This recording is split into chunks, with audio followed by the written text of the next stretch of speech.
Okay, call to order the 6th of March, Board of Selectmen special meeting on budget.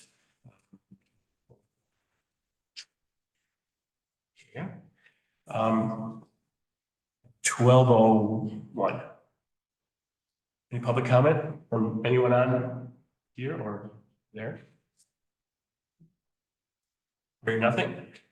Today's budget discussions will be to address some of the things we have to finish up on a budget, revisit from the Park and Rec, and again, just a discussion on EMS and the fire department, as well as a few.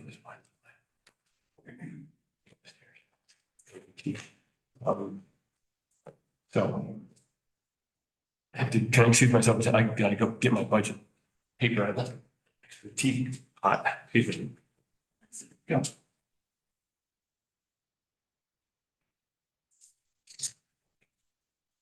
Do you mind telling us who's on the call here? So we have Barbara Herbst, Lynn Harrington, and Melissa Janicki. Thank you all for being here. Good to see you.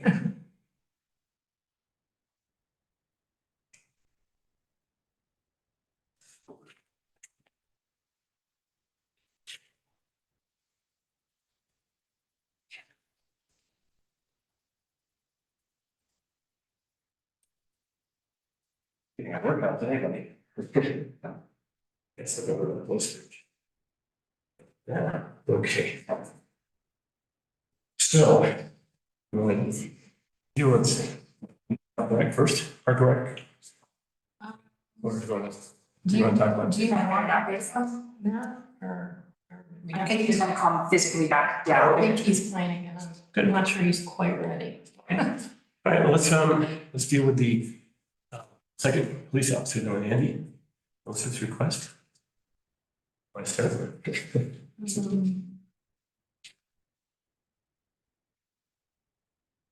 So I do remember following this closely when they were talking about it last year.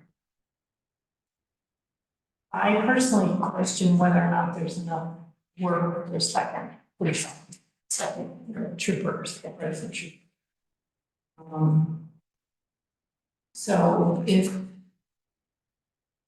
nothing has really been presented to us this year that would make me change my language. Yes. I think as we discussed yesterday, I'm much more in favor of dealing with speeding through the use of traffic cameras, because I think that is what a lot of people are concerned about. I really don't, I mean, except for the business of being overrun at Bulls Bridge and North Kent Road, that you physically need a person, but I believe that it can be dealt with overtime, and the fact that we didn't really have a lot of overtime this year means it was handled without overtime. So maybe we don't even need that much overtime to handle that. Good point. We did have, the previous year's budget on overtime, not this past year, but the year before, and it was all seasonal with the July and big weekends, Bulls Bridge, that was laid out. So I think we even have that in our budget to deal with, and we actually do need a presence of a second trooper for overtime. And the troop out has expressed their desire to try to meet those requests from us, for any of the events or things that we do in town. So I don't see that between, I agree that the traffic issue of speeding on 7, 30, 41 through town and the edge of town, but is under control of town, can be met with a more economical and a safer thing than trying to make sure we have a trooper there all the time, which we can't, as we said before, even we have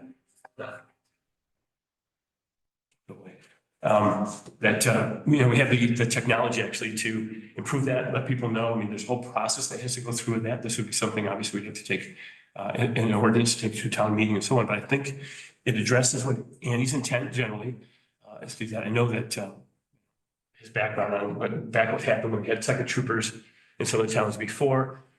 We don't have any data on what actually they did at that time, although there was more kids in town and so on. Children was always a protection issue. But currently, how we have our current resident trooper, the way that she's currently patrolling, being involved with the school, setting her day to match, busy times, Elizabeth Street with the school, midday traffic in town, weekend, evenings, afternoons, things like early evenings, afternoons, and so on, has met that. I mean, we did discuss last night the reporting of that individual, and we will be getting more reports. We'll actually ask for specifics on, obviously just numbers, not on people, but specifics to find out just where we have targeted in the last month and a half, and see just for a month where we've actually improved and how we go into the warmer weather when we get more people here. But we know that, I mean, the town is filling up all the time. I've never seen, Tuesday nights busier than, in the pizza, the Villager, we're in that social share. But we have, I mean, every night of the week at some point, there's a lot of traffic, more traffic than I've ever seen in the middle of winter. It's probably even been here longer.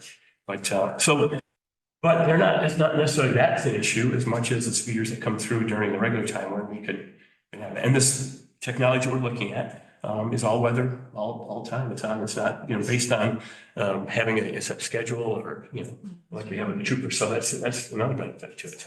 And it will involve the trooper overseeing, the speeding tickets. So it's not going to be, we'll talk about more of that. But I think the intent of Andy's letter, appreciate that as always.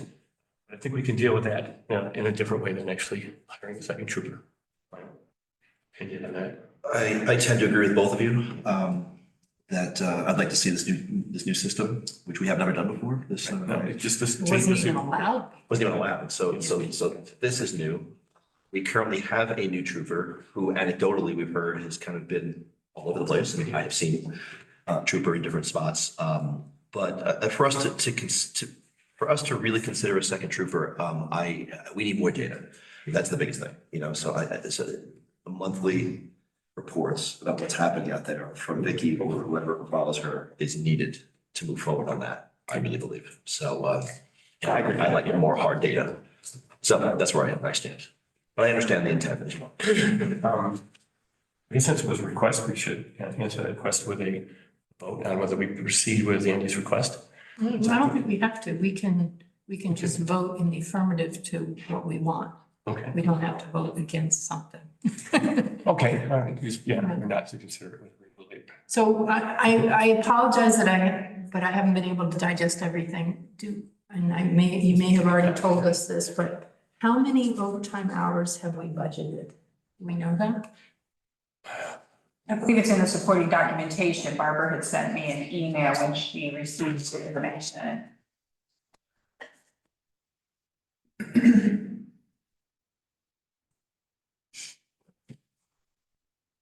Did Barbara get to come on yet, or she's on, okay.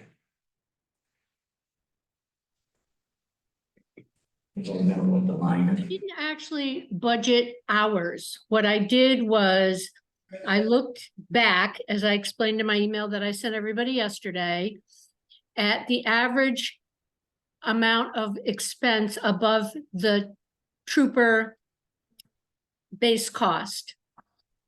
So I took what we were told the trooper base cost would be for fiscal 25, and I added 15% to it, which seems to be the average of what we actually spend for everything, overtime, telephone, everything else.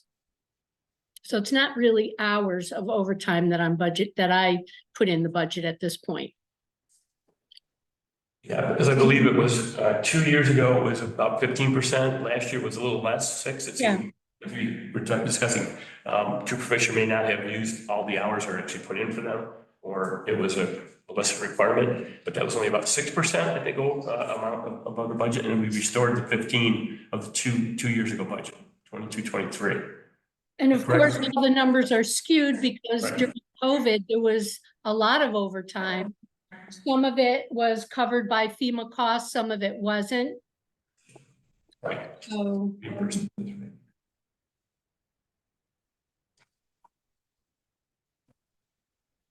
So I'm just not sure I have a understanding of how much overtime we've been using, because didn't you say yesterday, you said he hasn't been really charging? He hasn't charged, it was like only 6% over the base. Is that right? Is the number correct? I gotta find your email, but. Barbie, No, the number that I budgeted was 15% over the base of what Troop L or whoever it was, Troop B, told us that it was gonna cost. Correct. But last year, in the actual, it was only about a 6% overtime, right? It was very small. I don't have the numbers in front of me. We'd be Yeah, we'd be more putting it than back. doubling it. Yeah, putting it back approximately to what we had the year before, when we did get all the, when there was data, all the time that they did have that, which is in that email.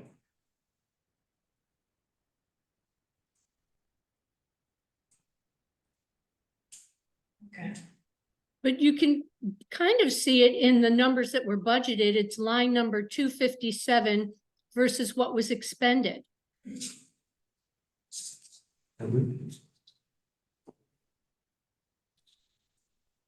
So for fiscal year 23, last year it was 168,000 was expended. The year before was 195, but I believe in the detail that you asked me for that I prepared yesterday and sent, that some of that was actually overtime that FEMA didn't cover that we had to absorb in that current year budget that had been sitting on our books for a year and a half or 2 years. Okay. Okay. Right. Are we still receiving any funding from the private schools?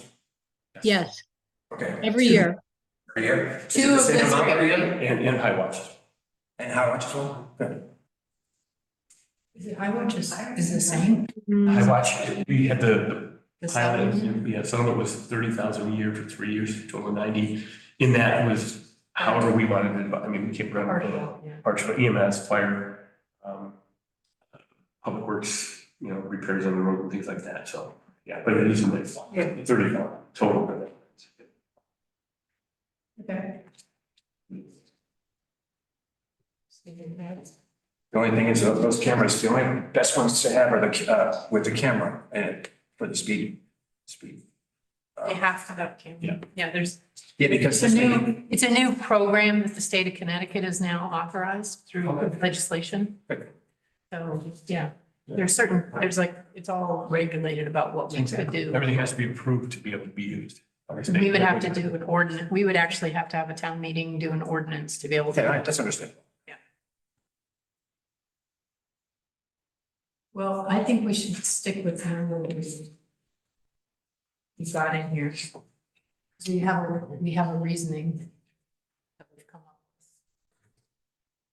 with. Let's see, I mean, I think 15% for the overtime is okay. The other thing that, I'm looking back through this is that, currently, Vicki Trooper Donahoe is designated as a community relations trooper. She has special training that covers some other additional things she has to do. If she spends more time in school and there's an hour after school or some time of function, she can apply that, which is already funded under Troop L and the state budget than our. Wow. So, yeah, so I think part of it, I haven't seen her bill actually for like what she did on the lake, for more about run. She was gonna try to see what she can do. She spent a lot of time in the crowd talking to people. I don't know exactly how what her criteria is, but things like school stuff, other stuff that she wants to do. Yeah, she planned on doing that, so. Yeah, so she said she'd help us out. Yeah. Do you want a vote? We can do, if you want to do the EMS thing, I know that's a line, or just want to do that.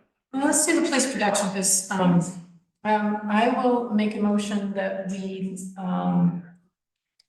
for fiscal year 25, we have fund police protection at 187,271. Because we want to include overtime and we feel that's sufficient. Okay. Second, all right, thank you. Any more discussion on that? All in favor? Aye. Okay. We pass it.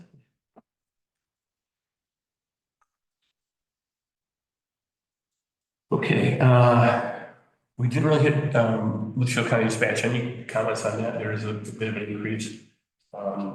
That's actually another person that had to be added to their dispatch, and like everything else, it costs their per hour wage went up and all that. So That's across every town too. It's not just us, but yeah, yeah, so it's 3% or 5%, excuse me, increase in that.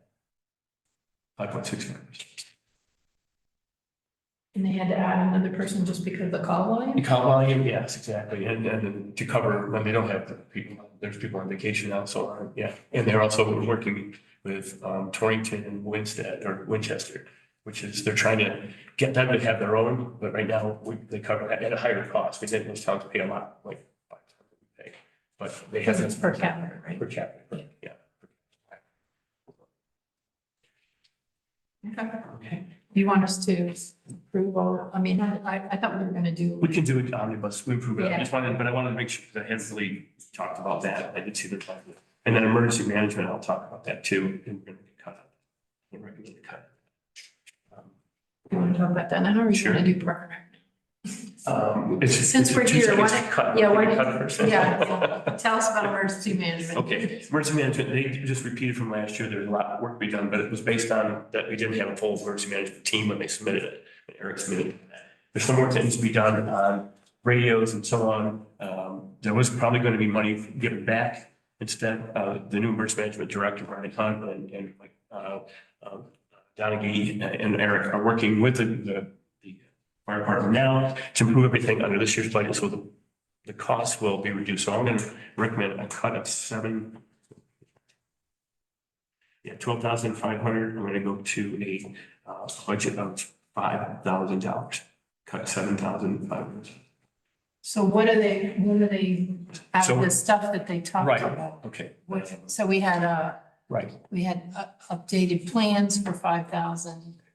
We don't need to spend that much on it. We're doing that now. under this Okay. year's budget. as well. Okay, Yeah, cool. So Incident to- command training. there's some training in there, but the amount that FEMA and all that covered some of those now.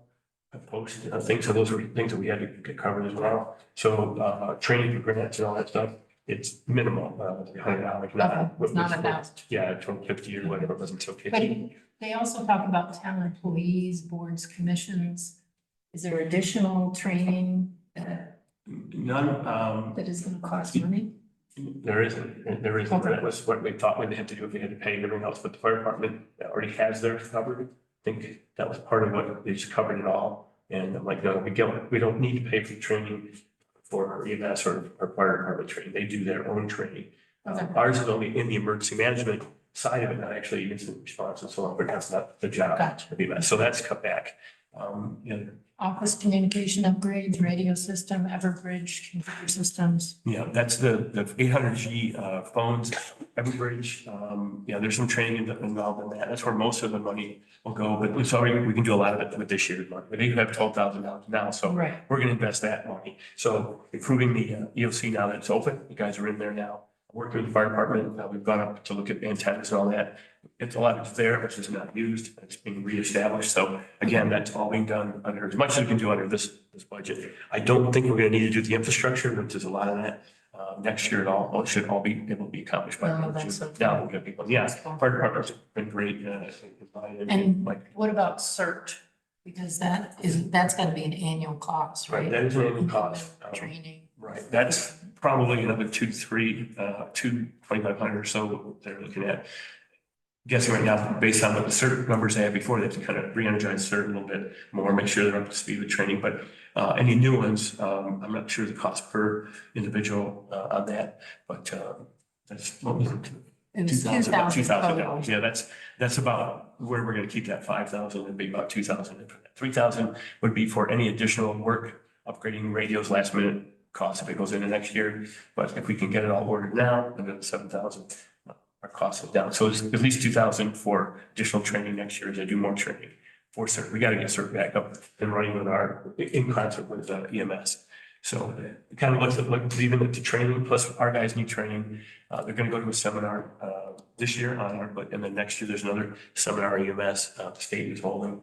It's like a 2-day thing, so that we'll be able to train both our deputy and to be honest with you, I'm kind of looking at our second deputy, which is Eric. He wants to back out, which means we'll probably have to bring in another one. So that should cover what we believe is our training to bring them up to speed. Depending on who that, maybe if Eric does leave at some point next year or at the end of the summer, and if we get our guys up in training and he feels comfortable to move on, He said he'd stay with us till we need that. So having training and being able to put people into that, I haven't seen a training schedule except through, I think, May is the best training you saw for this year. I haven't seen anything for next year. Okay. Demis is also helping us with that. They're helping us with the one where we just submitted LOEP, we get the $1,000 or the $5,000 or $1,000. Well, let's see, okay, there's two of them. I just talked to Henry, the other assistant Demis guy, and he's working with Mike Downey now on a secondary, which I believe is $1,000 one for this year. So we're gonna Those try are to go for grants? Correct. We have to get them in. The awarding isn't until potentially the summer or next year. So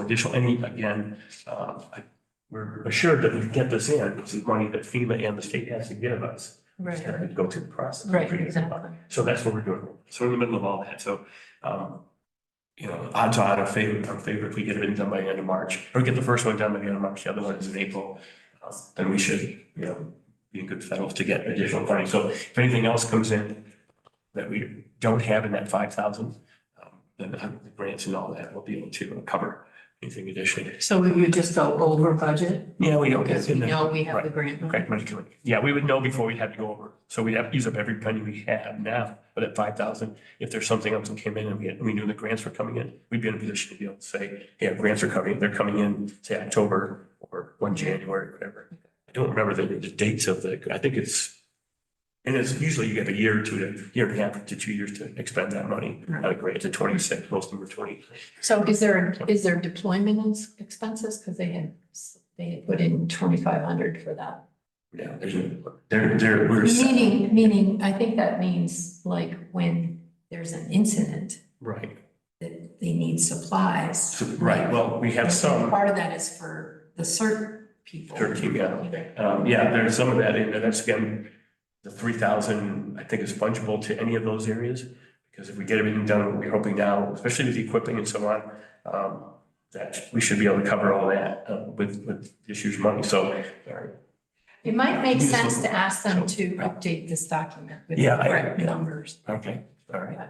But this is gonna be taken care of this year. So that leaves 7,500. But I believe some of this was just an overprice or just, a guesstimate. And I think just having the guys in now, I don't think they've looked at anything more than the CERT and the equipment, getting everything up, getting the LVP done and all that kind of stuff and getting the grants in. That's kind of where they are. And then the training, which is in that 2,000 line. So this year for this line, for this emergency management, we had 12,000 allocated. And as of this document, year to date is 1,955. Do we know what's been spent? I don't know. So office communication upgrades, radio system, Everbridge computer systems. I've been talking about this for 2 years and I've been wanting this to happen. So it seems like it's happening right now. It's happening right now. So right now. The team is in, working with the fire department. We've gone up to the roof. I did.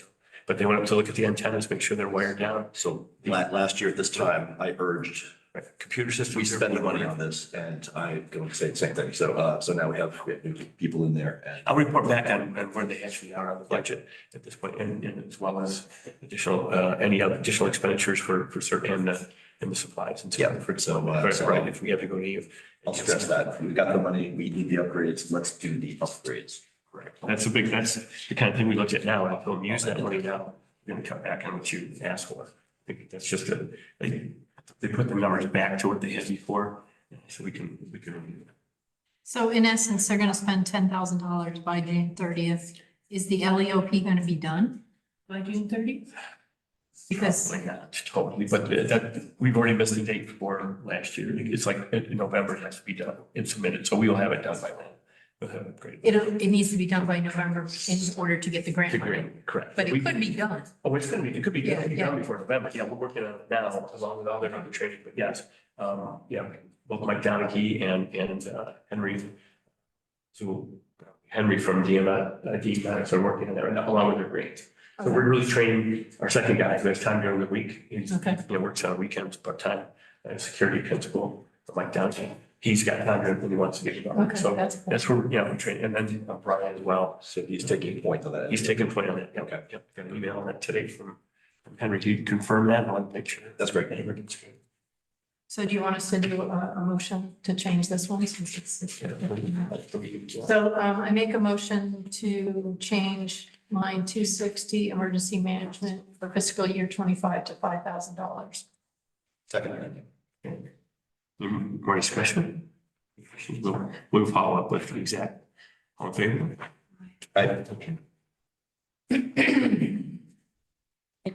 Barbara's updating this live. Yes. Awesome. That's great. I'm not asking, I'm not saying. Oh, yeah, oh, yeah. Are you confirming that with her? Yes, please, Barbara, you are, please update that live. Yep, as long as I can hear you.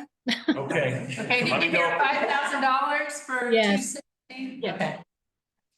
Thank you, Barbara. You may speak up at any time if we get too low back here. Okay.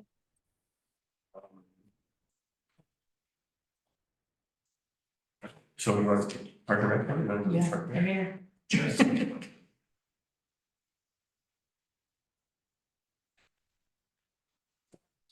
You guys need to join virtually and then I can go ahead and share screen.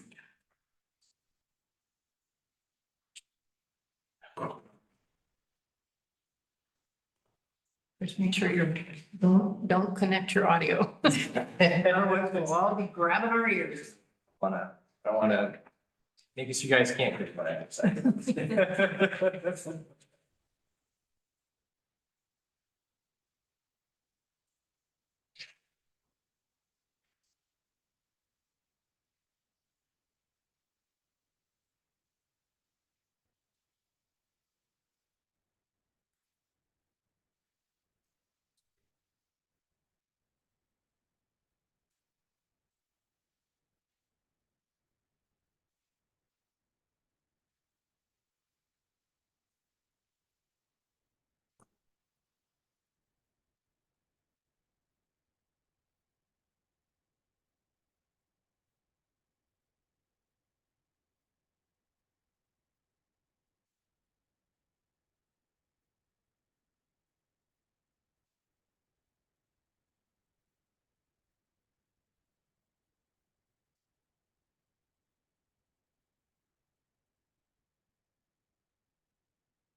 So this is just to follow up on the discussion of the line item about the line items regarding compensation for the full-time person.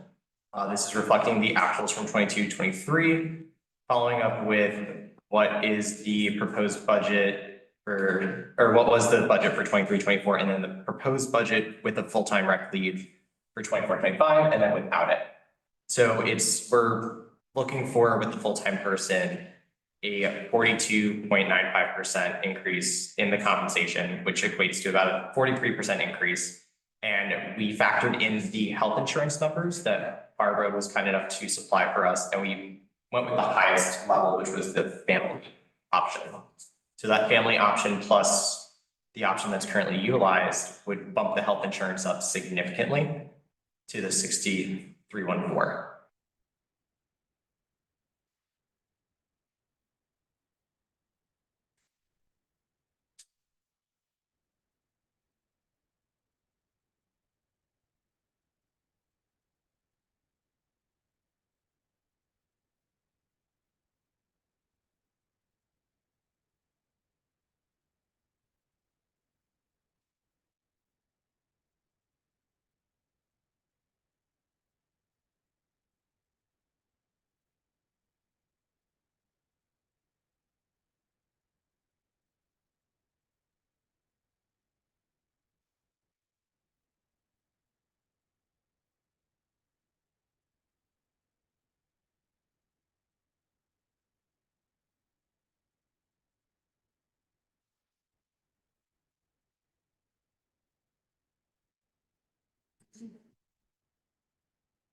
Now, do you want to reiterate why the commission feels it's important to have a full-time person? The commission identified that a full-time person would be a benefit for the community. They recognize that there would be an increase in programming, and they recognize that there would be an increase in the ability to cover when staff are out. and to help develop for certain things such as the parks and to have the director focus on certain aspects of the job description that previous directors may not have been able to necessarily jump on and tackle at the time that they were doing it.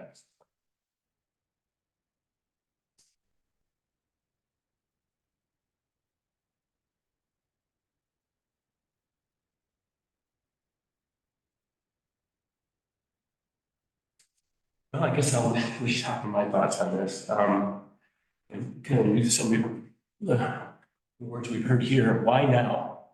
You're not even here a month. When you proposed this, you were here 7 days.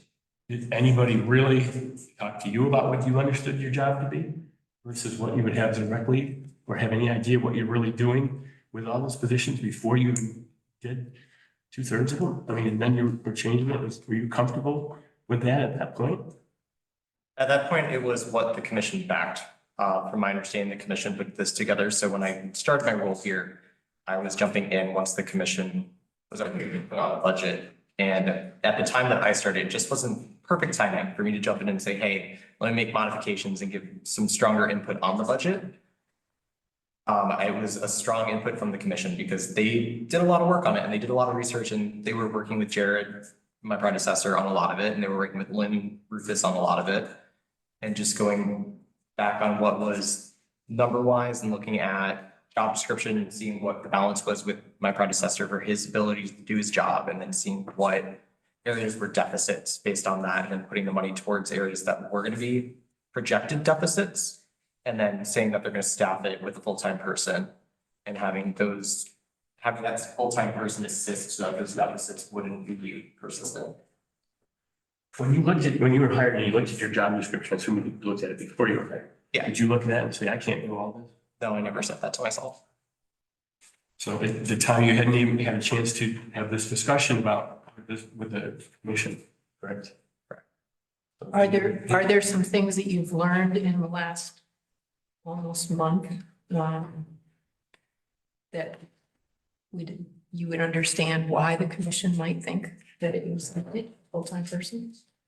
I can definitely see from the perspective why the commission would need the full-time person. I can see that there's definitely some goals that could be set with this full-time person to grow the department. And I can see that the commission identified, for example, when volunteer coaches call out, the director would be the one stepping in and they would be the one covering practices. And having a full-time person be present to be there for the practices or for after-school care. And understanding that having an after-school director and a camp director that is part-time isn't something that they could sustain because they weren't able to find the right people for it to step in and take on those roles for a long period of time, opposed to just a short time frame where they would start and then quit halfway through the year or not return for the next summer. And they were finding an inconsistency with the person that was the role. So that is something the commission identified. And when they developed this full-time position, that's something they included when they wanted this full-time position secured and wanted it in the budget, that they could have somebody who's going to be doing and running the after-school program and Camp Kent for the summer.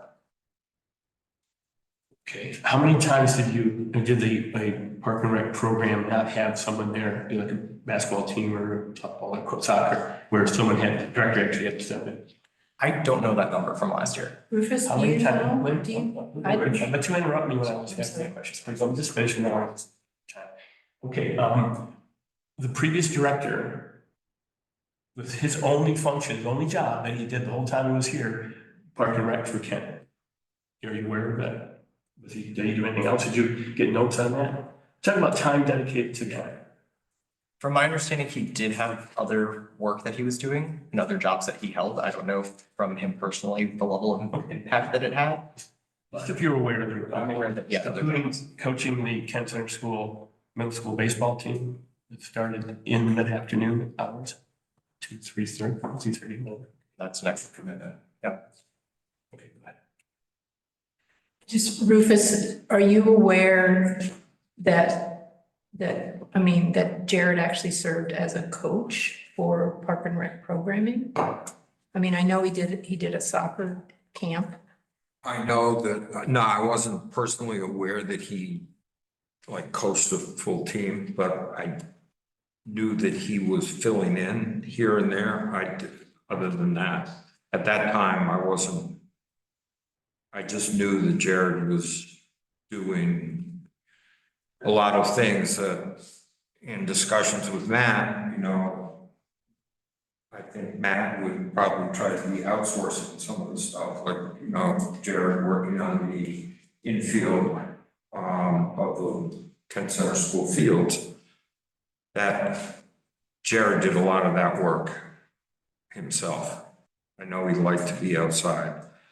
Does that mean there were charges that we didn't have to pay in terms of the ball Yeah, field if maintenance? we outsource somebody to take care of the fields, we're gonna have to pay. But isn't that what the ball field maintenance covers?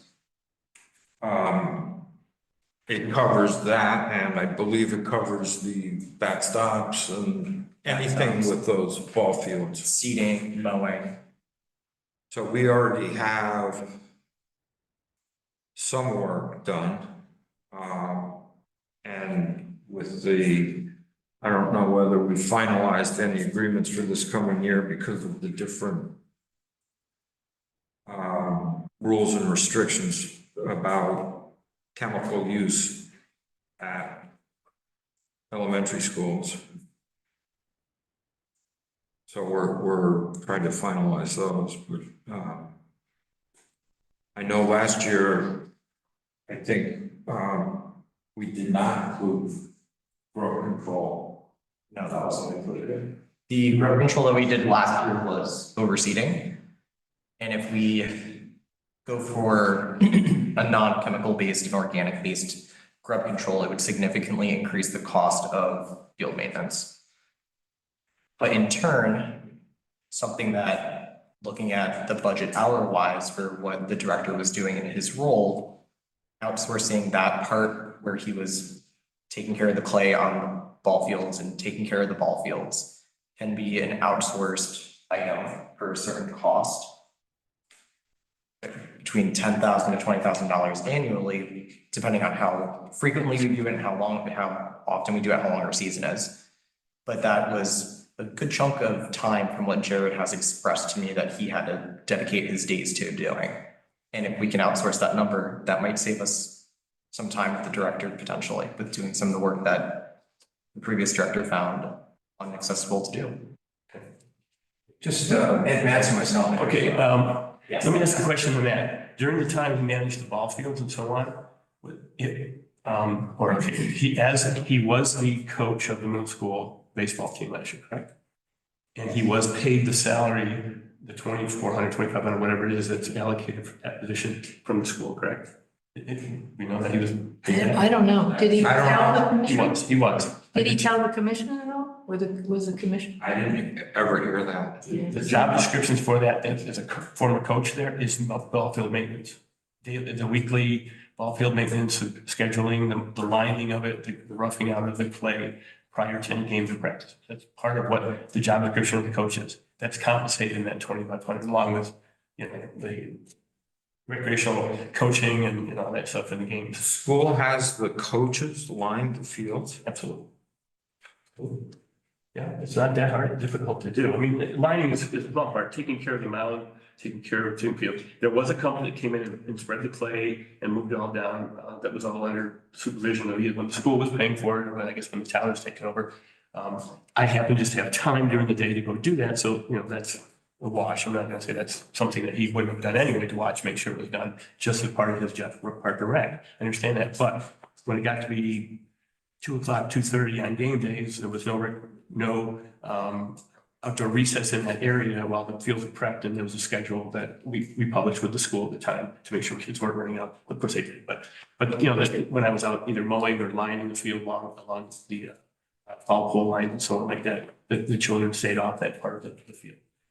They could go to the outfield, so what they didn't do until, but we did. I raked out all the the batter's boxes, the mound, and all the bases, and so that was part of the job, prepping the field as a coach. So I don't know, just saying that, again, time management, maybe, that would be a question of, if you're compensated to do that, and you can't really cross it over into the job. Now, the bigger field, I would put money into your field in a heartbeat and get a professional in there to be able to do the growth control. We know the condition, And we know how, we talked about that, how the adhesive ripped that up. Certainly, that's a professional job. And I'm all for putting a heck of a lot more money to fix those fields up. I think that's important for the town, it's important for the kids in school, it's important for Park and Rec in general. It's very difficult to walk that, we talked about that. Just to walk and feel any type of, level surface, really needs to be done. So, that regard, but it just, as far as time having to do it yourself out in the field and look at web patrol, obviously you have to do that with the professional that would do that job, but I think you're down the line, you probably need to put a lot more into all field maintenance and just general field maintenance for Park and Rec. Definitely in favor of that. So, I mean, I hear what you're saying, and I'm not sure if the commission I'm sure that. actually understood. And I actually wonder if the town should have a policy that if you are a salaried employee and you want to have a secondary part-time job, it needs to be approved. I don't think that would be so outlandish No problem. for the town to say that. And so the commission should have approved it. The commission should have been notified and then decided whether or not they wanted to approve it. But that's kind of like done, and we don't have that person here anymore. So looking forward, we can certainly make that adjustment. And I think the selectmen should consider, maybe that's something that, all full-time people should have to abide by. And letting people know about any, so, I don't know, I'm not totally against, I know the school encourages the first, right of first refusal for any teacher in school is to be a after-school advisor to a park organization or whatever. So if someone wanted to, before I was there, Brian White was a soccer coach, and I think maybe he did baseball too, but he chose not to, and there was no one to take it. That's why I was asking if I'd be willing to do it. But yeah, I mean, I don't think we should necessarily restrict from anybody having, doing after their hours doing a second job that supports the town. Sometimes we need that. We've had that with, people being clerks and going on different boards, as long as we're aware that they have that other responsibility. Right. Yeah. But there needs to be communication. I agree. And I'm all for helping the town and helping the school, Sure. for sure. They're getting their work done. So, and that's just where I would question right now, some of that, previous town management, they may have based some of that, the hours and the needs for an individual person before we've actually had an opportunity for the current director to be able to evaluate all that and this time. Before we move to a second, that's my caution on bringing the second person at this time. Well, do you have anything you want to add, Rufus? Or- Well, the board has been talking about this for several years, and I don't see them backing down from a second position. I can see them coming forward next year, same thing. I don't personally feel that, like some of the things that were in the job description, I don't believe that our director should be taking minutes of meetings. That's not a director's executive function. We are going to be reinstituting our bylaws subcommittee because we want to change that and we want to change the job description. Matt's background is going to be an asset to Kent for what he can put together in terms of, a lot of his strengths are going to be toward spending time going out, finding grants that we know nothing about, finding the contractors for the ball fields, whatever. I can't believe that the baseball coach has to line the fields or anything like that. Soccer coaches do the same thing, sets up the field. That's all the sports teams. totally unusual. I think Gonzo did it too. Gonzo. So when he was a soccer coach? And my daughter, when she was a girl, they did it together. So, we feel that the director needs to spend a chunk of time on director-related activities that have nothing to do with the programs. They have to do with the development of the parks and the maintenance of the parks, which is what we didn't get over the last several years. And that this goes back for quite a while. Jared, Emery Park has not been attended to for a long time. I don't even know when the last time the water fountain worked there. You know, it needs attention. And that would fall, getting the master plan together, getting the parks together, that would be the executive director's job. We don't feel that the executive director should have to jump in and take over, like fill the ASP position for weeks at a time when we couldn't find an ASP director when one quit. That is not what the director should be doing. Even though it says in the job description, they'll fill in. They understand, and Matt understands if Rebecca calls in sick for a day or two, okay. But, we had over the last few years, times where ASP almost closed down completely because Lynn wasn't able to do it, and she volunteer. the previous, Lynn Harrington, she was going crazy trying to fill in, and the commission is volunteers, busy schedules. I've been filling in at the center school a lot of nights to make sure that there's a park and rec person there just to watch the door. That's what Michelle wants. But there are nights that I can't, so Matt's done it but he might have other things to go to.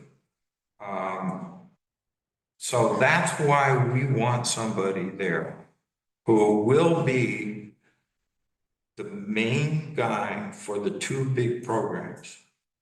And, you've got the school year with ASP, and then you've got an 8-week at Kent program that really becomes a 9-week at least because of a week of planning with the director and setting up the trips and the other stuff. We're looking into expanding the hours for that. So that, and we've already got positive feedback from 3 people that we've talked to, parents-wise. So even though we're going to do club getaway, we're trying to figure out how we can have the kids dropped off earlier than club getaway is ready for them. But we'll have our own activities going so the parents can go to work instead of what do I do, for those key hours. So we're trying to fill in the gaps. Being programmed to daycare and. Yeah. It's always daycare, Marty. Hey. 15 years ago, I used it as daycare. But there are other avenues to look at things like planning and so on. I met with the Hallucinate Youth Services Bureau director who has been participating and supporting the Park and Rec department, and she submitted to me, which I passed along to Matt. She would like to do more of the central planning for the region, for things like camp advertisements, management of fees, original signups. Maybe the fees would be different, but things like that. There's, again, ways in which, and we're all trying to be collaborative, right? That's some ways that might be able to take some of that pressure off, at least one aspect of it.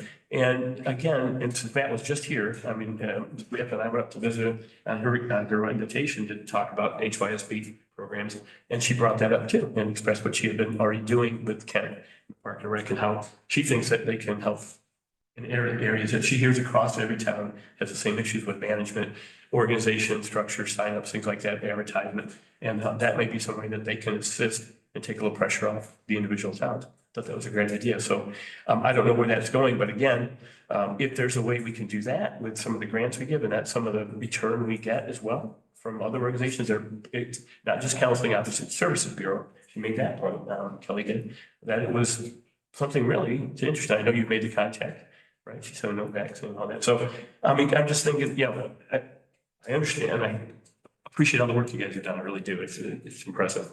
I just think that there's a ways we can look at it. There's potentially, again, not just reach out to HYSB, but potentially a neighboring town. There could be something we could do to partner with some of the programs with Warren or Sharon or someone else, even Northern. Well, we are planning, I just like that. we talked about this at the commission level too, where we're looking to fill not just the kids programs, but, seniors and that large range in between. We're getting a lot of, push to do pickleball. So we're probably gonna do that at the school, but that's another evening activity. And there has to be supervision, there has to be somebody Yeah. there from Park and Rec. So. But if you. It can't be just volunteers according to the directions that the commission has heard from the principal.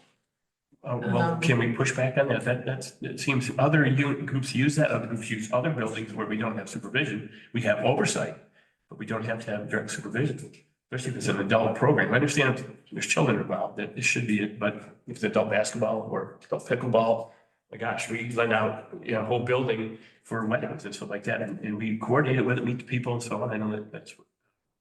Joyce says we have this room available to people that come and go. They either go use it during the day. We don't supervise their use here. I don't know. I just, maybe we need, and you said this, put it in writing. We actually if we have to get a use agreement or participation agreement with our own school, I'm willing to take on that issue because it is something. I think that we're, in my opinion, having come from there and come over here and see where there's so many gaps in how we don't use that facility as well as we could.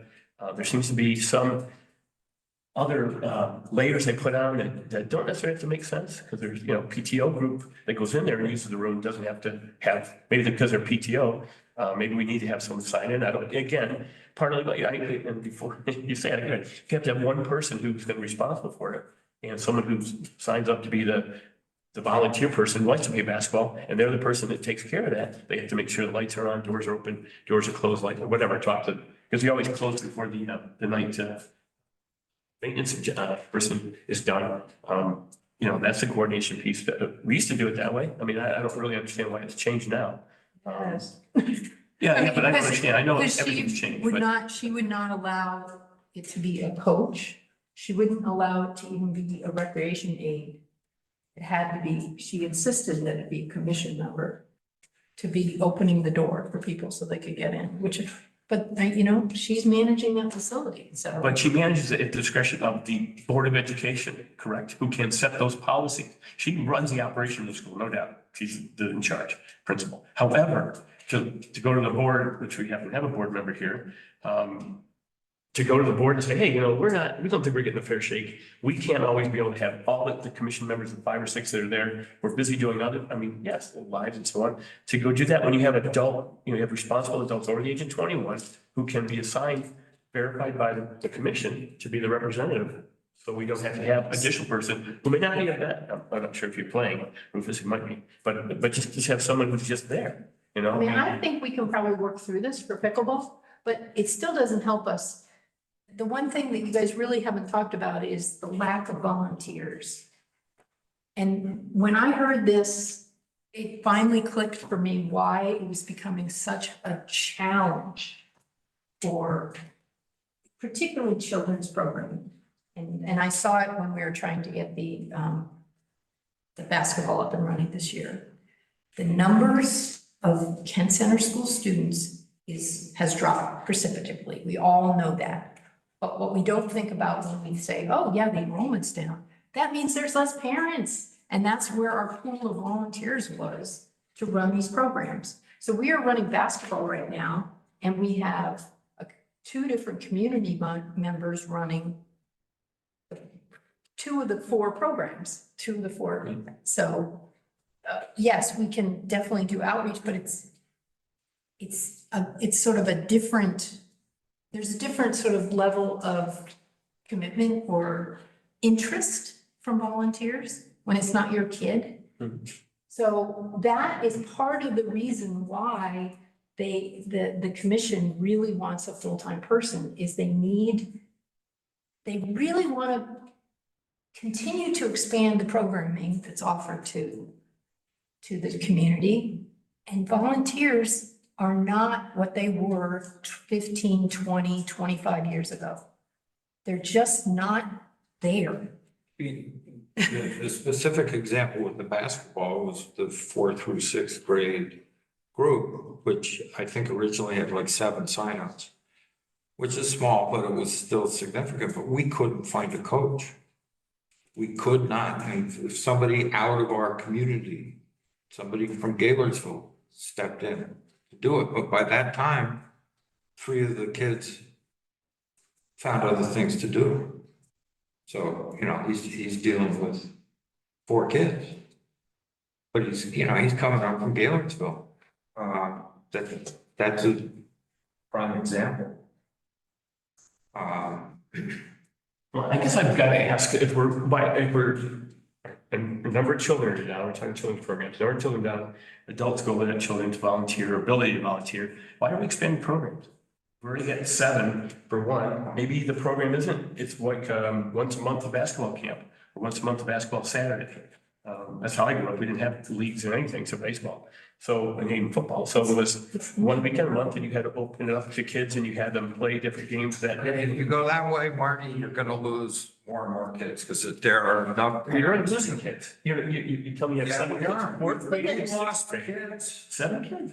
from the Park and Rec What do they do program at school? They have many years ago.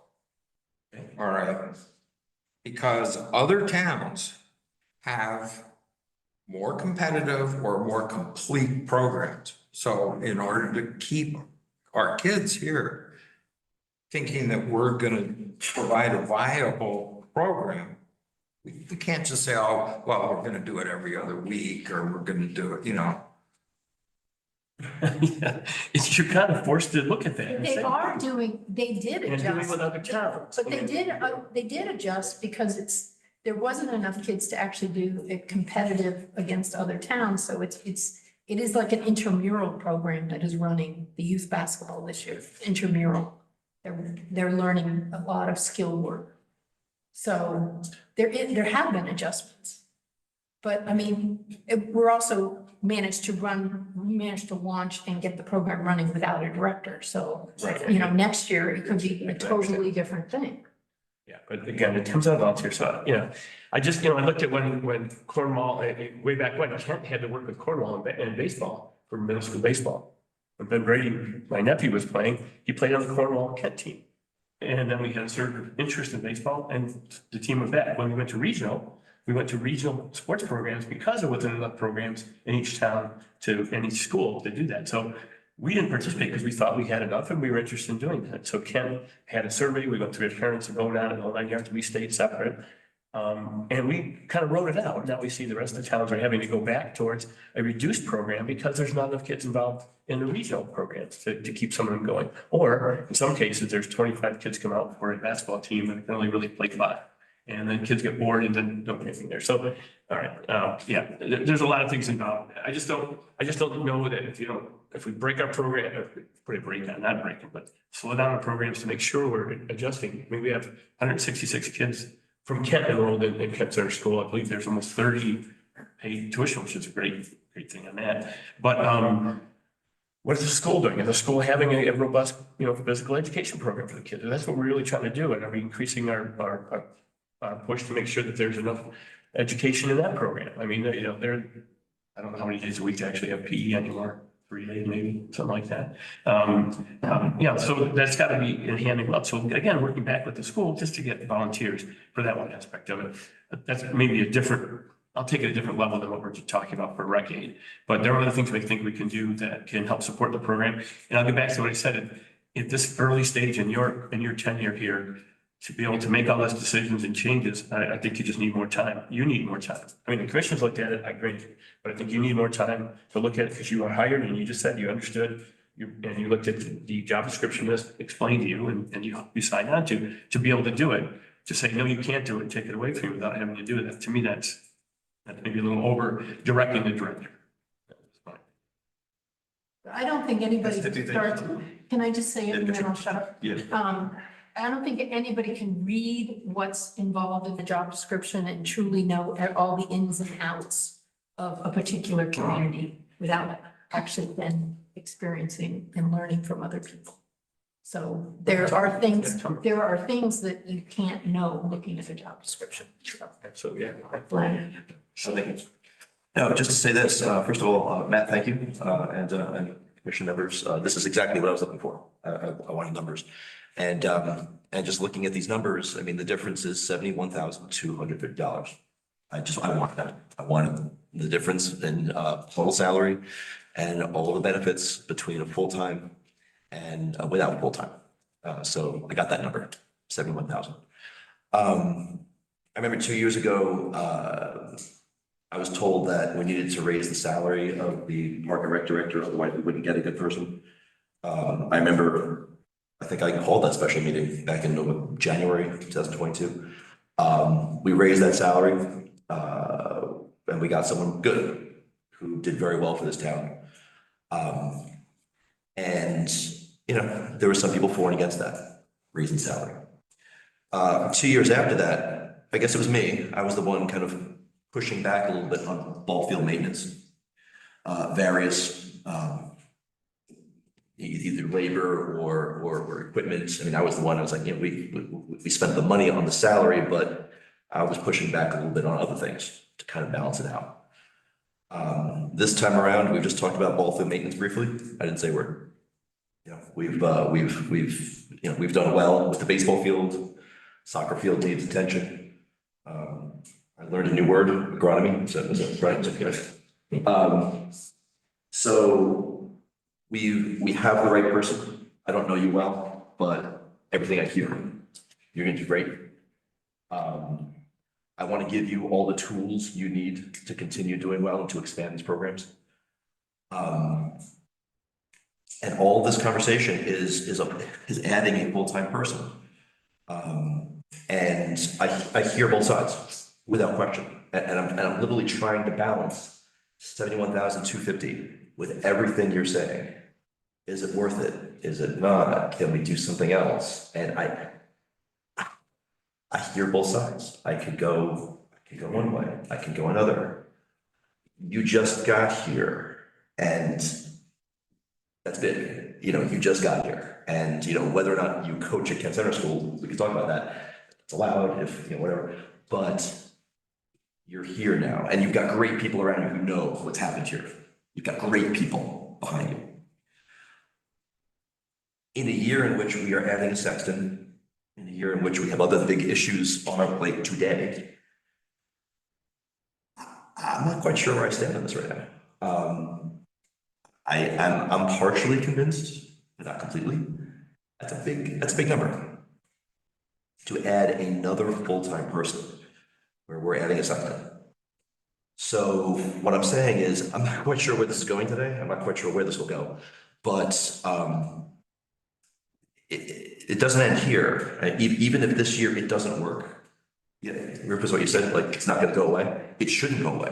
You know, I mean, this idea maybe next year. I'm totally open to this. But that's where I feel right now. I'm not fully convinced yet.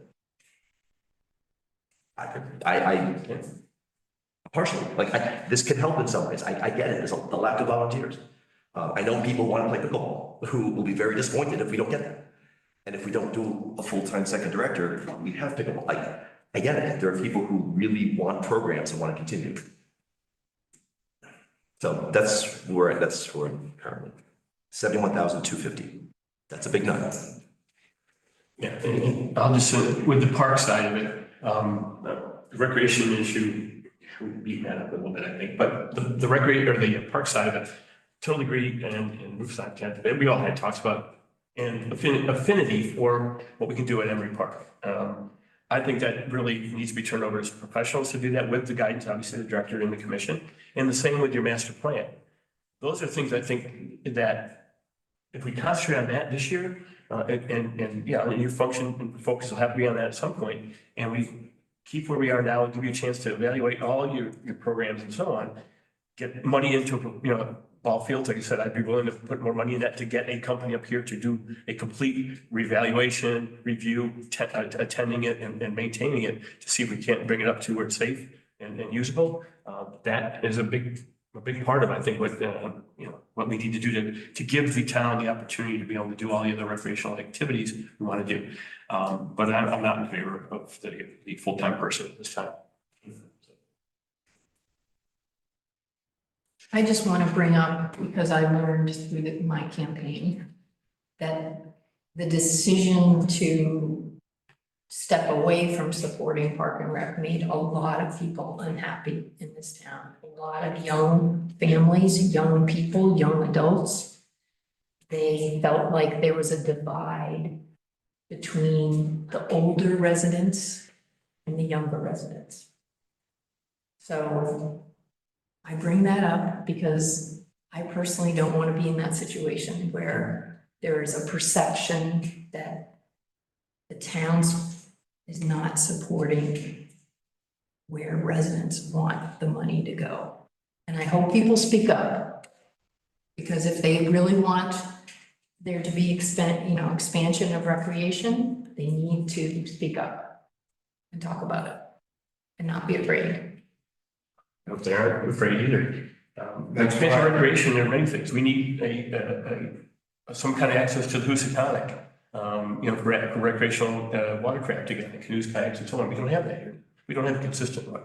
Up and down, if you can sneak it across somebody's land or border or across schedule. But there's other things that we can do. I don't think the town, and I certainly would say the commission, not even just by the extra, the request for the extra person, that the commission has shown a desire to improve both relations, but also programming. The hiring of a director that we seem to have. We have a very good one who's been jumping right into it, shows commitment to that.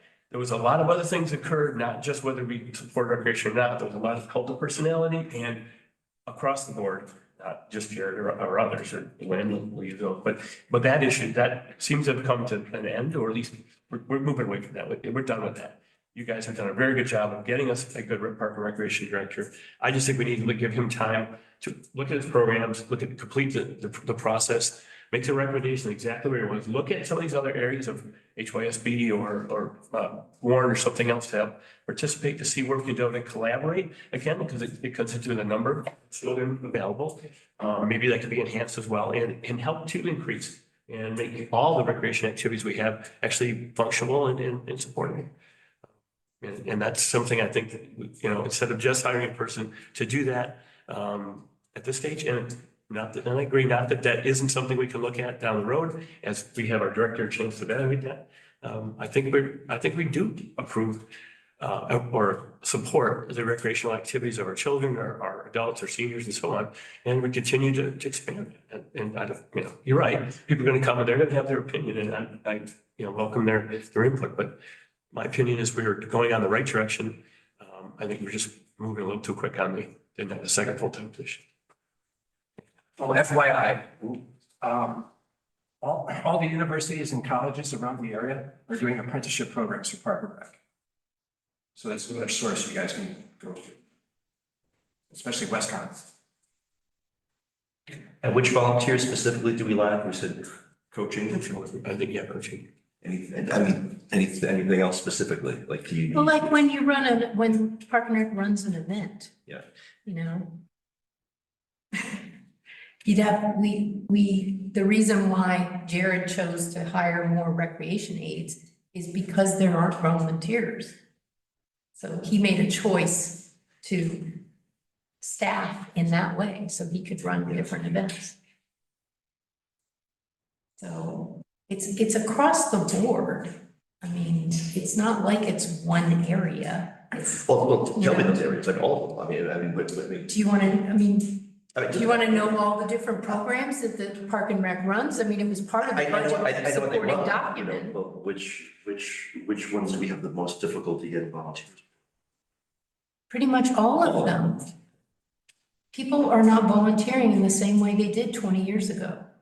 And there's less people to stepping up. And it's not just volunteers, it's school referees, it's, it's no longer.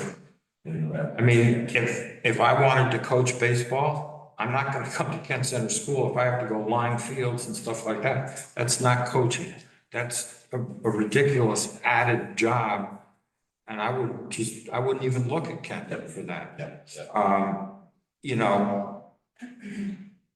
And you got to decide, you want to be an ancient old town with more and more older people because young families aren't coming here?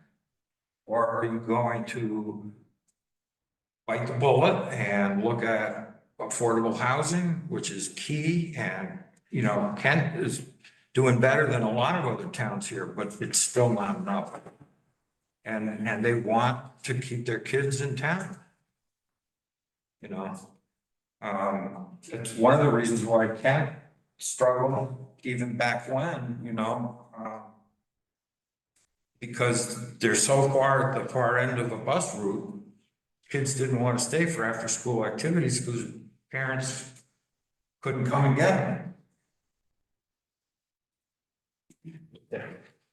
Affordable housing is a separate issue, but 70% of affordable housing goes to seniors that don't have children. But getting housing that's affordable, that's my mantra. And actually, that's part of the job creation, that's part of the expansion of what we hope to do to bring more children and bring families in, but that's in the future. We know that's down the line. They're related though. Absolutely related. Everything's That's what we're doing. related. That's what happened. Yeah. Just on a positive note, did you all read Yankee Magazine this month? We are one of the noted town, how did they put it? I think there were top 10 towns in this whole area, that's, the whole Yankee Magazine area, and Kent is one of them. For remote work, right? No, well, I think that was the category, it was like remote work. no, overall, they started off by saying we are the #1 foliage town in New England, which they have always said. And we are one of the top 10 towns to live in, not just for remote work. I think we'd all agree to that. I do like this. And So, I mean, don't down Kent too much, because we are out there and people want to come here. Okay. Anyone else would like to weigh in or say anything? I do appreciate everybody's, discussion and comments. Okay. Well, seems we need to make a decision how we want to forward this through.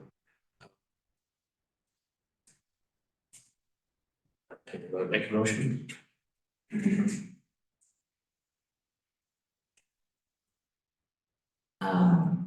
I I can do it in think, the negative. I don't want to do it in the negative. Doesn't Do really matter. If I, you want to make the motion, Mr. Sanchez? I think this needs to, like I said before, I'd like to see our proposal go to the town vote. Okay, so I make a motion to adjust the lines to make allowances for a full-time recreation leader. So that would mean the health line would be 60,314. The pension line would be 5,623. And Social Security would be 6,485.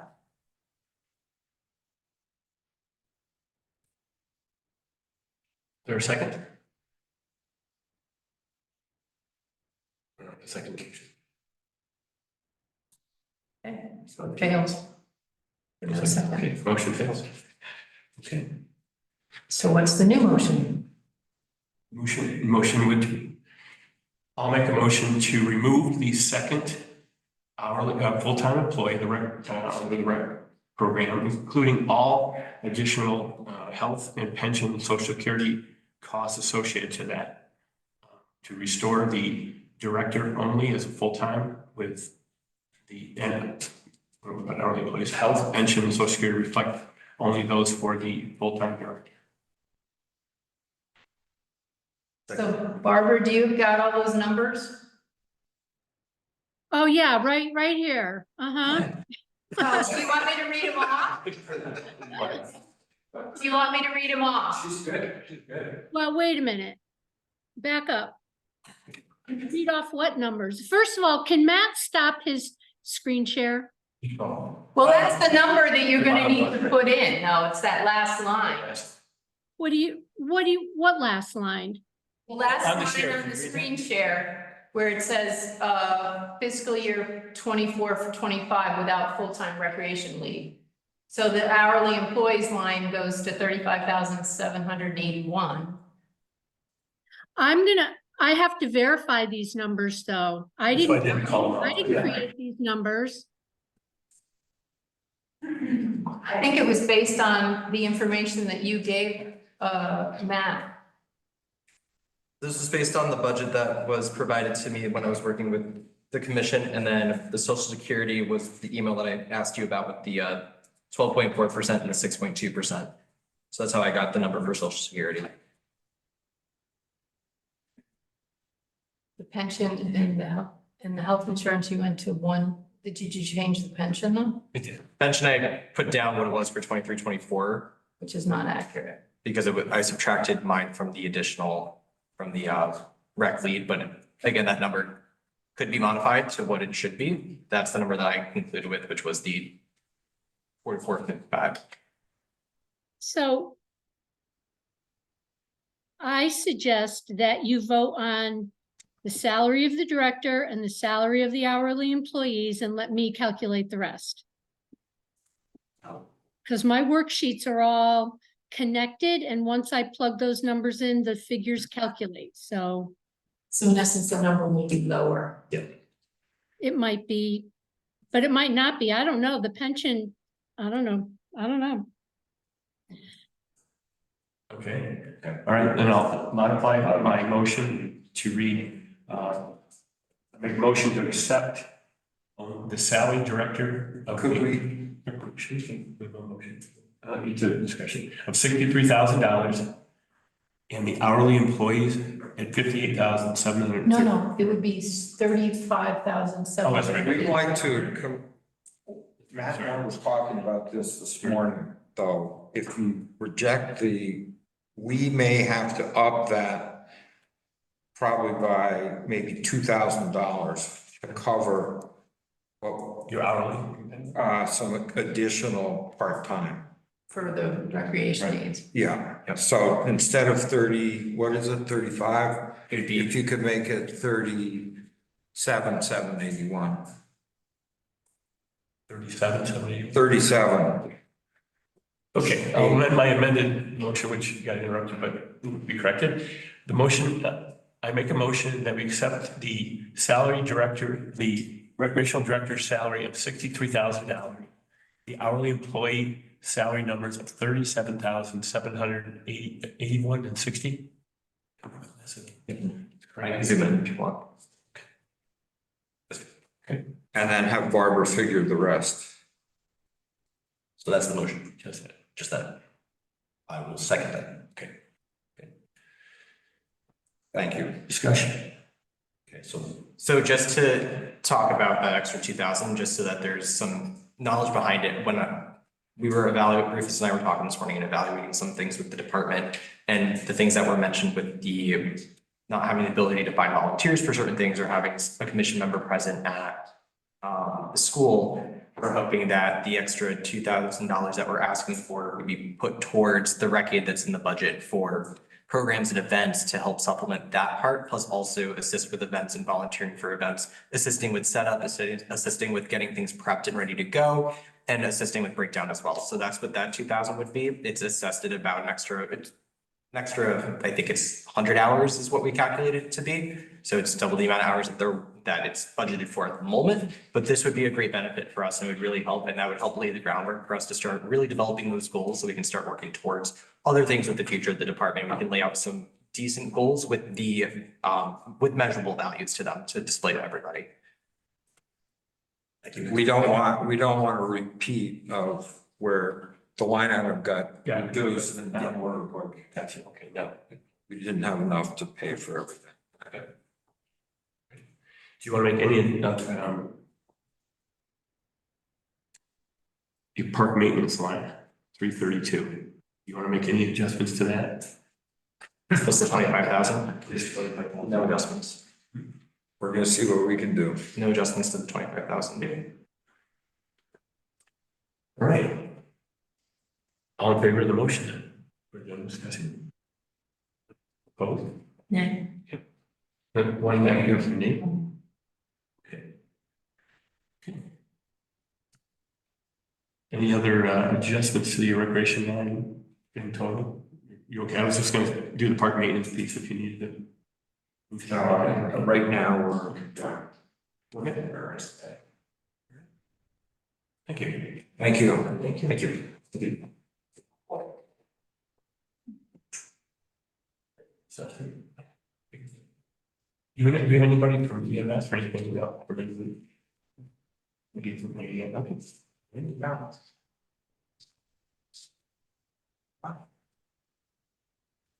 That's it. Would you address anything else, any changes that you've made? I just updated the salary yesterday for the assistant line for example. I don't think it will be, but let's start over with it. Would you mind, if you, would you just mind coming up front so we can hear you a little bit better? We need a speaker over the. Thank you.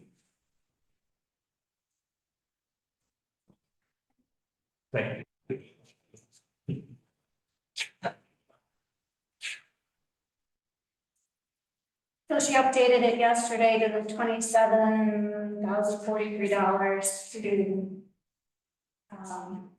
that's a cost of living increase for my current assistant assessor.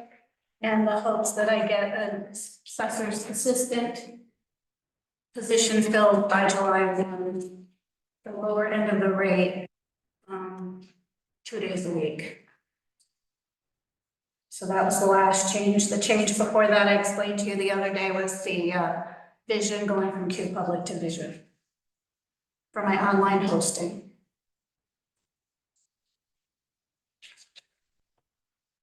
And that's this 25,790 instead of my original 23,700.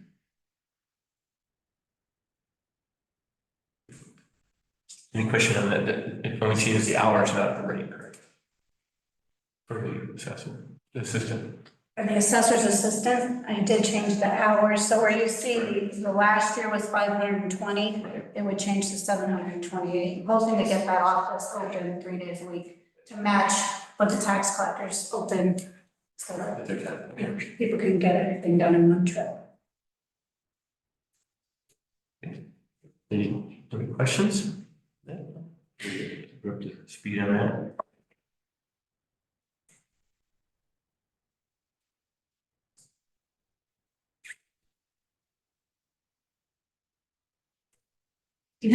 That's new though, right? Was the number matching the tax collector? I'm just. It used to be. Oh, it used to be. Yeah, it used to Okay. be open.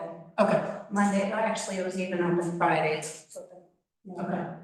But once Patty, stepped down and I stepped in, I didn't replace, we had 3 people, now we're down to 2. Okay. Generally, yours Monday. Mhm. I like that, like, without the advancement of the hours, it's good. That's the hope. That's okay. And we had the 10,000 for the, what we agreed on for the health share, we already agreed on that. Any other questions regarding the assessor budget? Okay. Motion to accept the assessor's budget. I'll make that motion. 224,920 total. Second, okay, all right, any more discussion? All in favor? Aye. Okay, great, pass, thank you. Thank you. Any other questions or anything? No. Thanks. Okay. I have a question when I was going through all the comments and I started the transfer station. salaries says includes pension and requested increase. You never really talked about including. My memory. Well, we kind of made that with that 3% change to salary, just. Well, they didn't ask for a salary increase. I know, Yeah. but that note makes it sound like it includes the requested increase. And we never voted on it. True, we didn't, not specific. I know, Rick brought it up to us. Barbara, Yeah, so does this 59,293 reflect only the 3% COLA, not the pension and the hourly increase? let me look, hold on. I took everything out, so everything was just 3%. 57, or But you're looking transfer station? correct, Yes. yeah, 156, line 3 by 6. Right, so you can't see the percentage next to it, says 3%? Correct, but Yeah, but the comment says requested increase. yeah, that's a good point. Well, that's just because I didn't take the comment out. Okay, I just wanted to double check. Sorry. That's a good catch. Make sure that. So I guess to clarify, would we include the transfer station attendance as part of the job performance Performance. reviews and consider increasing their rate? I think we have to consider increasing that rate at some point. That's been fairly stable, the hours change, the number of people who show up. He does have one opening, but He's one opening left. He's had an opening for a super long time. But he just got a whole bunch of, I don't know, applications from out. Okay, good. He's going to review some people out there. But, yeah, there's things that can be done. This is the overall coordination, I think, with Rick and them all kind of included, like, swap shop, they used to have a building open, that's been closed now for a while, especially in winter time. They drop stuff off at the building and if somebody wants, they go over and get it, but there's been requests for that. Yeah, I think, again, evaluating how we moving with our, composting and all the other work with that needs to be, I think explained to the board again, what extra work that is for the folks there. And then any other, as we get into this next year, especially, there's a lot that Rick and his guys are all going to be working on regarding where we go if we discuss unit-based pricing, I think with Watertown, we'll get in a huge uproar. So there's some things I think that they can demonstrate there. For improving, the performance is pretty good, I think, overall, but, and there's some other things that they talked about, and I want to encourage that, such as a cover that has solar above it. And then looking to that, so we build that with grants and use some of Rob's or other people's work, sounds like help with that. Right. It shows some, I think there's some things that they like encourage them to talk about, and they were, sure, put a cover over us and put solar on it, it'd be great. All of us stood out there in the rain. I always think, but yeah, I think we would discuss that. Rick is ready to get talked to. I don't speak for him, but yeah. He hasn't expressed that to me. Let's see. EMS and GBFD is the one that I have outstanding that we haven't had a chance to talk to anyone else. You see that. Well, KBFD is not an increase. Correct. That was. And I think they're holding the line the best they can. Yeah. I mean, when you look at their expenses, it's just, Yeah, like I said, I it's just got. nuts, but I mean, Oh, that's no, what they're it's great. facing. And I like the initiative for the workforce housing. Yeah. I think that's great. Talked to Justin Potty yesterday on that. So, yeah, I have no issue with the fire department, EMS, again. I think we just, like I said, we encourage them to, explain to the Board of Finance how they came up with the number and what, and it would be really helpful if they explained if they gave data. Because at this point, they've got almost 3 years worth of data in terms of the number of calls and the number of, how much they're having How much- used right. this, and How much? I mean, everybody I have been- is focused on. I have been a proponent for a long time that, you know, I really think they should be very upfront about how much money they're bringing in from EMS calls, Right. you know, the income they're bringing in. And, you know, how much and being very upfront about how much is the paramedic being used, how much how much are they collecting from the paramedic and is going back to us? That all should be very upfront, and it helps explain Yeah, sure does. the costs and Yeah. the income and all that stuff. They have not been very forthcoming, in my opinion. Yeah. To really lay it all out in public. Yeah, So- like I said, but at the night after that Board of Finance meeting, I talked to, just after you had talked to Donnie about the same thing, I think I probably did the same thing, so I'd like to see more about the calls, are your cost per call? How, is there any delta between uncollected calls or, you know, like. Oh, they always have that. I know that, but just again, that shows, you know, up and down and how many are our biggest customers, and we should probably very much out there. That was part of what I tried to look at before we made the deal, but again, that was in the middle, you know, we're in the middle of that when we took office, but I still think that there's, you know, always things to look at there.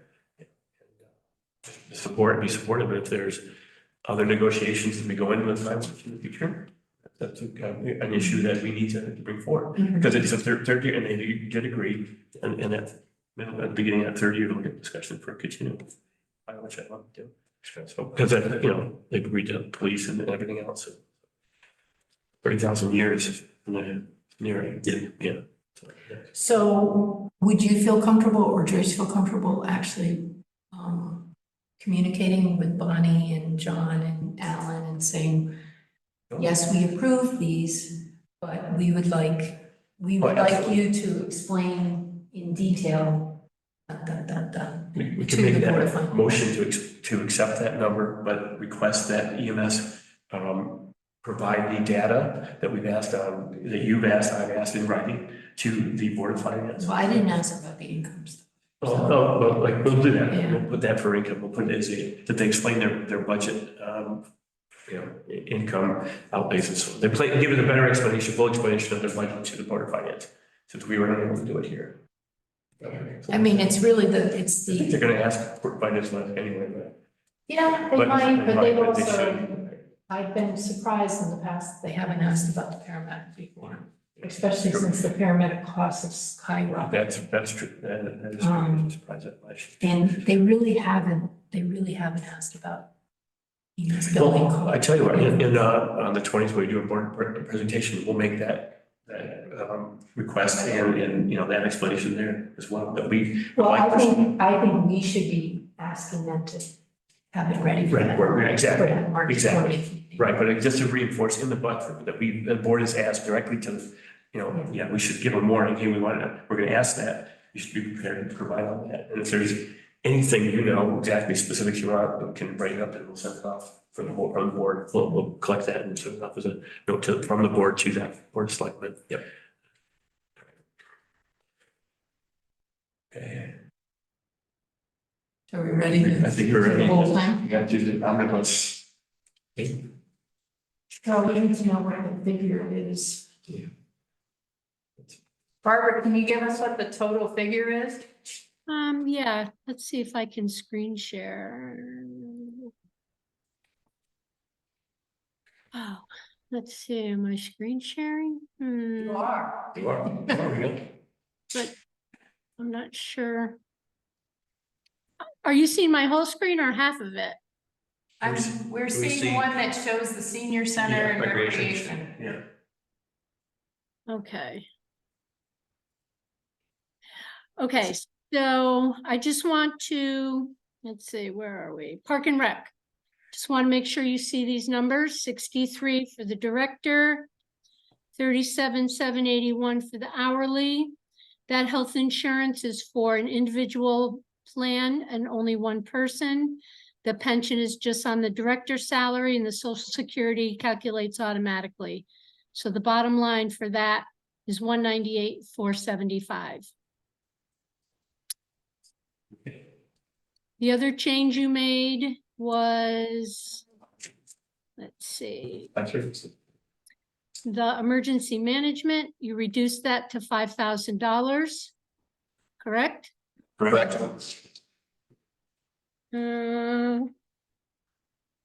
Is there any other changes that you made? I just want to make sure that, You have. Barbara, could you go to Swift House? you made changes to the Swift House? Last night. Oh, well, We did. then I wasn't given that. Yeah. So I looked at that this morning. We added $5,000 to line 351 or something. Maintenance, so that should be 10? That should be 10, correct? That was last night. It was one of the last things we talked about. Okay, so let me just put the note in. Great. Thank Okay, you. Yep. Can I just confirm with the board, in the tax collector, the assistant, it's up 14.15. Did you agree? It looks like she might have added hours in She that way. did. I'm just not sure that you discussed that with her yesterday. Wow. No, we didn't. You did not? So it's up 14% instead of 3. I can go get her if you want me to. Yeah. I don't know if that's something, I mean, it's not a big number, but Yeah. I should. Yeah. Thank you. Thanks. Thank you. Yeah, so I mentioned that. Yeah, she added hours to that. I believe it's in her narrative, or whatever she provided.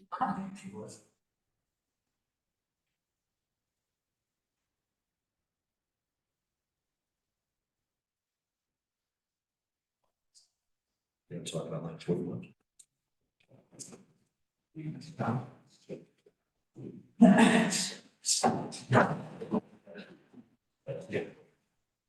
We just get this our papers. Gotcha. Yeah. We need to talk about more the recalculation of the money. I did it only because it was part of the budget, but I got 20%, but yeah, we'll talk about these classifications. So what's so interesting listening to you and talking today, we forgot to ask you about your increase in hours for the Because she is increasing in her ability, she has passed the courses and actually needs more hours in order to be certified. The state we're working with the state to make sure that certification comes with a certain number of experienced hours. And in order to qualify within the next 20 years, she needs to do that.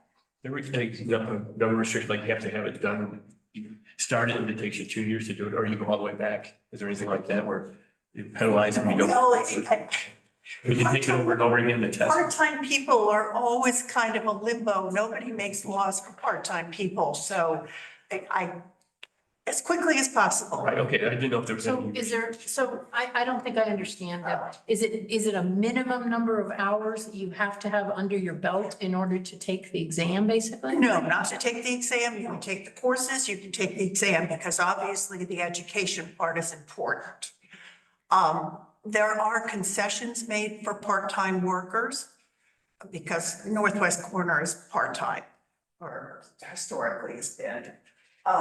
So this is to get her there faster. The board is lenient and budgets a little for part-time versus full-time, as long as there's a serious intent.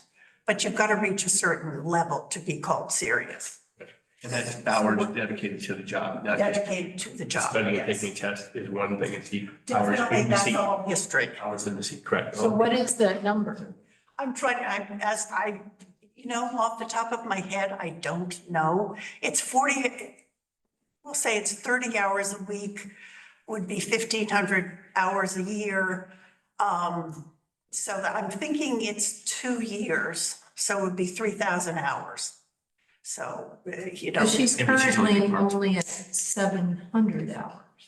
I know. And so that's going to take the 3 years. I mean, she's already started the process, so she's got banked hours, but to get it moving a little faster. And sometimes, because this isn't state statute yet, there's good intent. If you can go in and argue the case, but you have to have something under your belt to argue about. So she was at 13.75 hours and you are asking for her to be at 15 hours a week. Yeah, I'm not doing anything over the top here. Yeah. No. Is this partly where you would have a little bit more times for some training, and you're assisting her in her qualifications? I mean, just understanding certification, is that part of what you're doing next year? Most of it comes through the coursework because experience is one thing and you just get experience by doing it. I don't necessarily, well, for example, while I was sitting in here today, she is doing refunds. Ordinarily, she does not do refunds. That's a whole different process now that she has completed. The refunds are going out. I'm sure they will be signed and brought back. So they will have her name on them for the first time instead of mine. So. Because it's a function of the tax budget, you've already seen that, so you know that you review what she has done to make sure it's. Oh, definitely. Nobody's gonna get $5,000 instead of 50, you know? Just keep going on there. Just keep saying yes to all of his refunds and we'll check it out. Thank you for the explanation. Yeah, thank you. And it's, I didn't up it all that dramatically because we're still a part-time office and it is a cycle office. I mean, sometimes they're busier than others, obviously. I don't know how to phrase this. With a reval, even though the mill rate will be going down, I'm looking that we're gonna have to start collecting a lot more dollars. And more dollars you collect, the more I sweat it, It's not the percentage that won't change, but it is dollars and it's dollars out of people's pockets. And there's a big number out there. So, thank you. Thank you. Thank you. Thanks for that, Kat.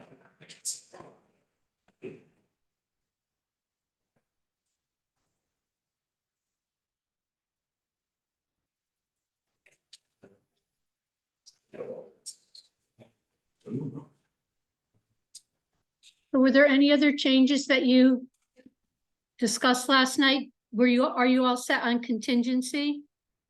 We didn't say the types, yeah, we haven't, that's part of it. Right.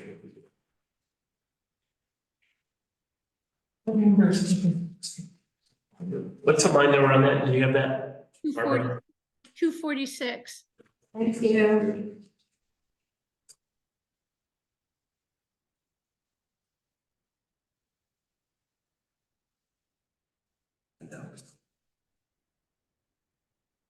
Right here, yeah. So Barbara, have we traditionally put $10,000 in each year? No, it used to be $30,000. And then each year, when the Board of Finance demands cuts, that's one of the lines that somehow keeps getting cut. Is that also a line that you've used to do like budget transfers? Am I remembering that correctly? Yes, Yeah. but that cannot really only be used for expenditures that come through that were unanticipated but necessary. Mm-hmm. So are you comfortable with it at 10,000 or would you like it higher? I think it should be higher. Double that at least, 20? Yes, yes. Should probably be back at 30. So do we want to try 30 and then argue it down to 20 with the Board of Finance? Try to do horse trading? It looks like it's horse. Who knows what they're gonna do? How much have we used though? It's hard to see. It gets used every year. Yeah, it always goes away. So we use it whatever the amount is, basically. Yep. Yeah, Because that gets used first. yeah. Transfers. That's a 30. Wow. 30. We just we might have to some of the expenses are coming in like crazy, things are changing. I don't know. You want to do that and try to. I know it's, if they listen to us, they know we're conspiring to try to work with the Board of Finance, not to kill us, but to actually have a smart contingency. And I mean, we're going off of her recommendations, so I take 30. it's a justification. Right, add 30,000 to that, well. Add 20, bring it to 30. Well, that's what I'm saying, somebody does. The secret tip, yes, to bring it to 30,000 on that. We have nothing whatsoever in our negotiations and grants, we can beat up on it. And we're just gonna go with Lake Warma, the numbers that they had before. Yes, that's it. Oh, you were gonna talk about the cameras, though. Do we have to do anything? No, because we have to do, we have to go to ordinance and do a special thing for that. Okay. Yeah, yeah, we're not, But I mean, for the Lake Warma, are they expecting us to contribute something? no, Okay. not yet. No, we talked to three selectmen, as I said, the one from Greg Kava. Is not sure how much support he's actually got in the right way. He's got pushback, like I got a little bit, but most of people saying, oh, I'm gonna slow down. But Jim Britton over in Washington thinks that's a great idea to do we were talking, it was kind of the same thing we mentioned yesterday. We were looking at budgeting down the line for that, to augment we have our own, one camera, our own, and then share one, have it during the busy times on the lake and other slow times, be able to use it to augment areas and set a whole schedule for it and work with our, so that's, I think we just have to get Greg, probably we need to get the company up to actually do the presentations and so on, go to town so people actually understand. I know we have the big brother issue, it's like, people have, it's not big brother, it's a resident trooper they'll be making, let's say, so, and there's an appeal process, so. But yeah, we're not, we'll have to, that's gonna have to be pulled with here, probably in the end of March, we'll start looking at that seriously. Okay. So what does that bring us to with the bottom line? 15,694,914.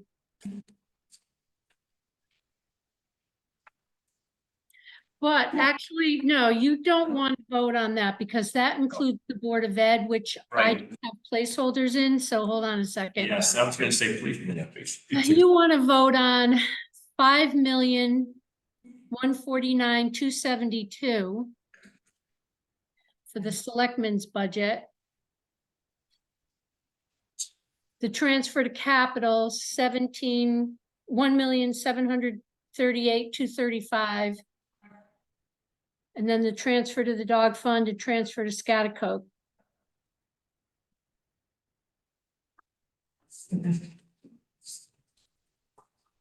So I'll make a motion that we, what is the correct terminology, recommend to the Board of Finance? Or just approve? Approve the budget. So we approve the Board of Selectmen's budget for fiscal year 25 at 5,149,272. We'll just do them individually. Okay, we can do that, we can do it all together, Let's just do the, or individually, that's fine. All in favor of the, second, all in favor of the, motion on the floor to, approve the, for selectmen's budget, excuse me, selectmen's budget at $5,149,272. Okay. Barbara, what is that percentage increase? 5.84%. Okay. Thank you. All right, and then I'll make a motion to, you want to do all these individually, or can we do them all together? You can do them all. Okay, so, approve line 377, transfer to capital. 1,738,235. Line 378, transfer to the dog fund, 7,500. And line 380, transfer to Scotticoke, $20,000. Can you just repeat the number for line 377? I'm sorry. It's 1,738,235.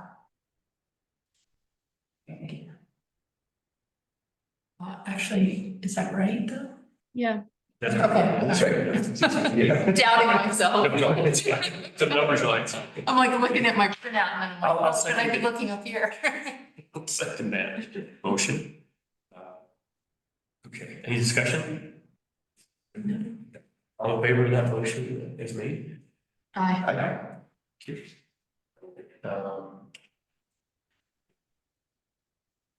Anything else we need on the budget?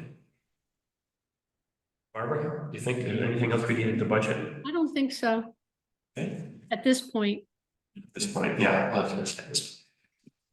Okay, just to talk about the education budget, know that we had a preliminary, did you ever hear back from Sam on that? They sent a preliminary budget that's dated today.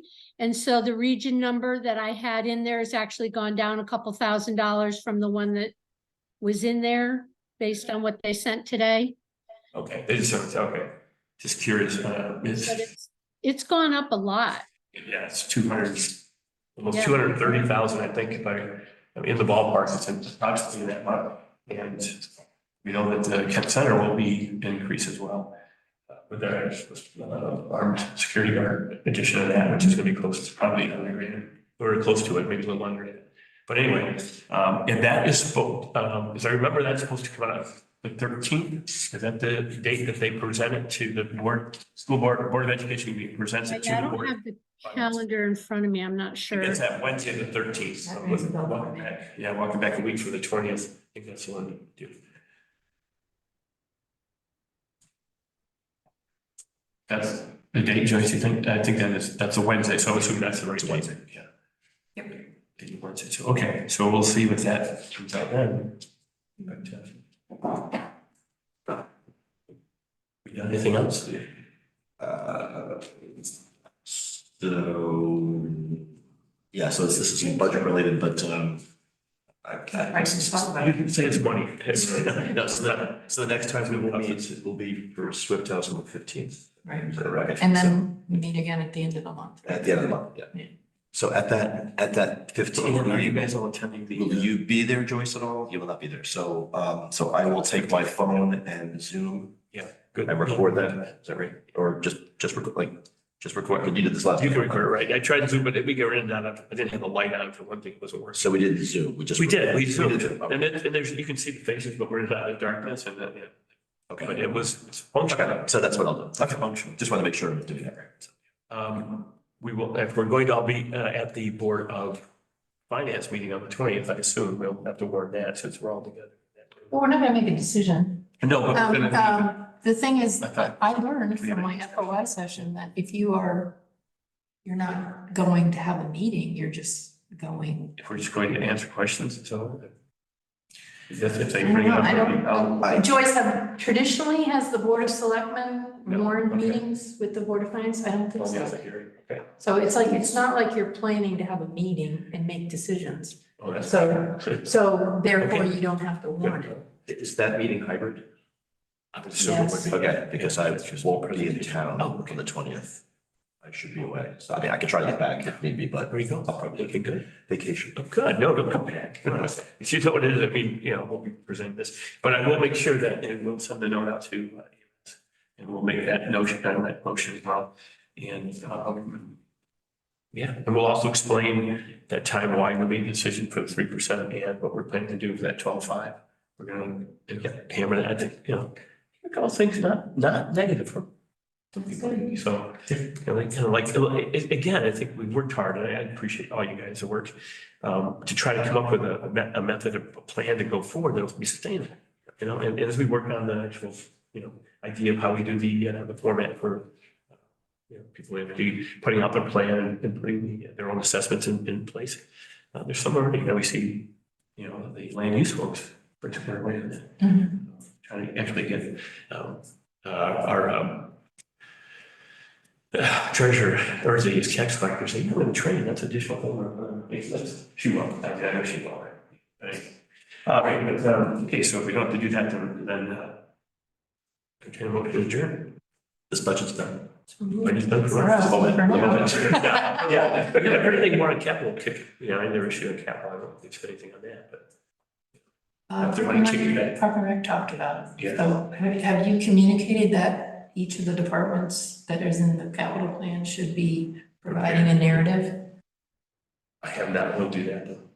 Well, I would hope. Before you leave. Yeah. No, I mean, because they're expecting to see that. Oh, yeah, I'm sorry, yeah, no, The I got you. narrative. No, I'm sorry. The narrative Yes, about the narrative how they about, gonna yeah, use their what they money. haven't used, the Yeah. money that's going, oh, I'm sorry, yeah.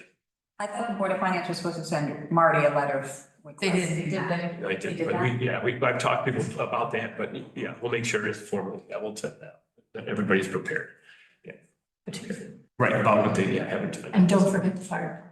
No, they're gonna get a lot of notes from me. Now, and when you talk to the fire department about EMS staffing, remember EMS is under the fire department. They're not separate. Exactly, Yeah. that's why everything was to John, Yeah. and John kind Yeah. of shuffled it off, said, you should have talked to Eric about getting a budget. No, And I'm that's like, his "What's job. Yeah, It's his so job it's just- to If you want me to take over, No, I no, want to do no. it, I want to do it. No. Yeah. That's all it's been. Okay, great, we're adjourned. It, motion, We did the motion, but then we kept talking about it. we all, 1:56.